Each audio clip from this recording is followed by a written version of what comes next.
Regression toward the mean.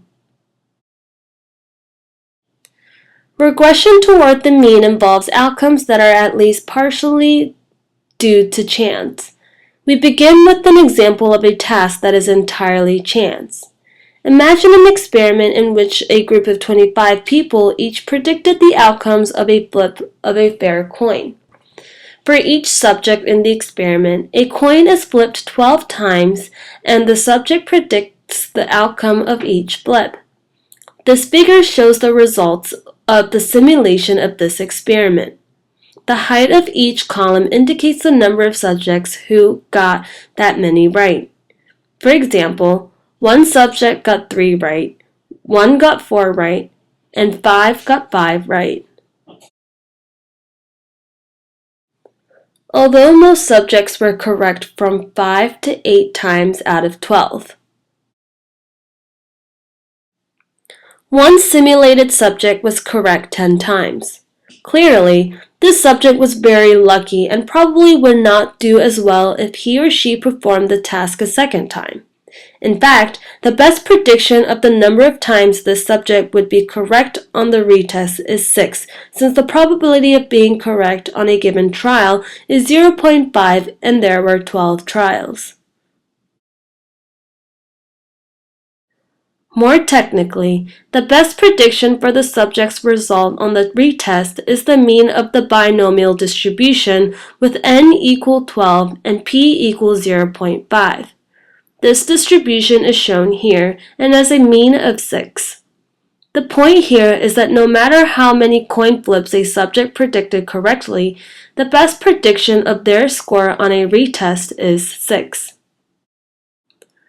Now we consider a test we call Test A, that is partly chance and partly skill.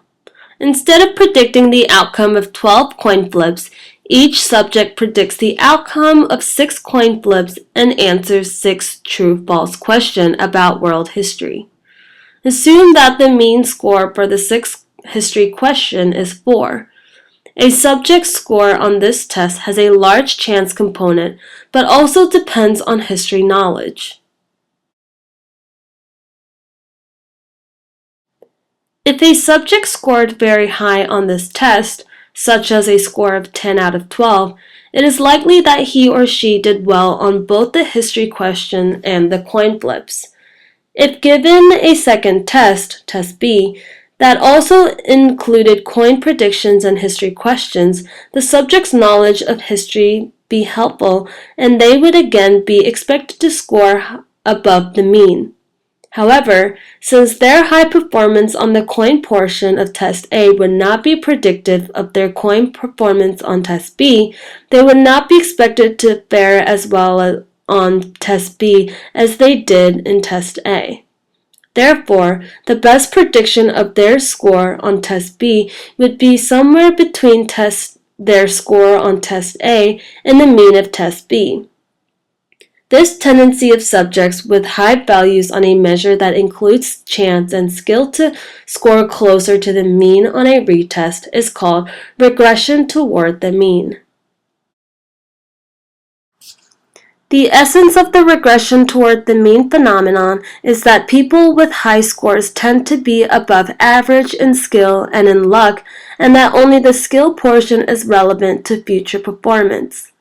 Similarly, people with low scores tend to be below average in skill and luck, and their bad luck is not relevant to future performance. This does not mean that all people who score high have above average luck. However, on average, they do.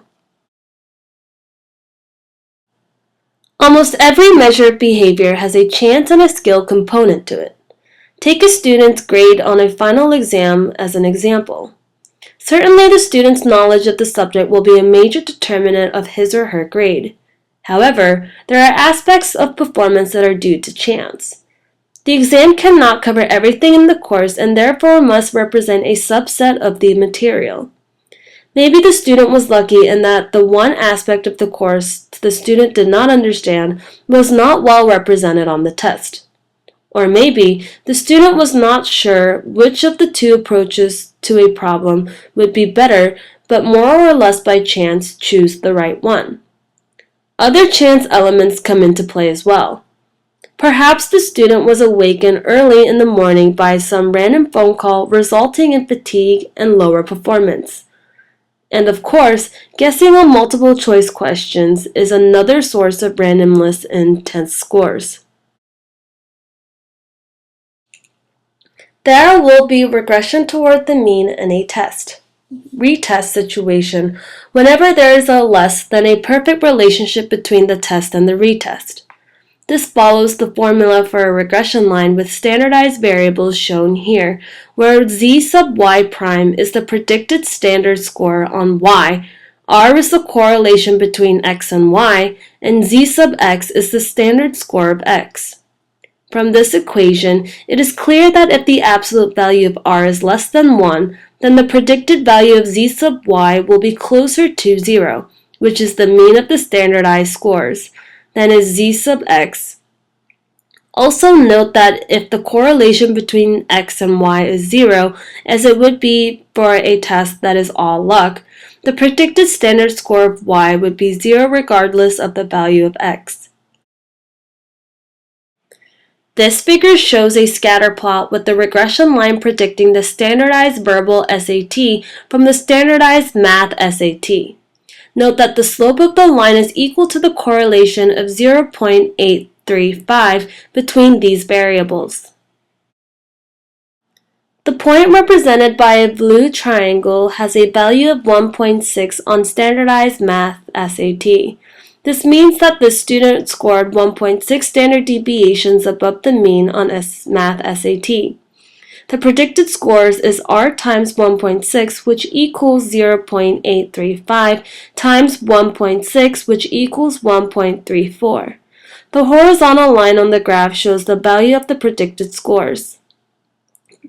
The key point is that although the student scored 1.6 standard deviations above the mean on SAT Math, they are only predicted to score 1.34 standard deviations above the mean on verbal SAT.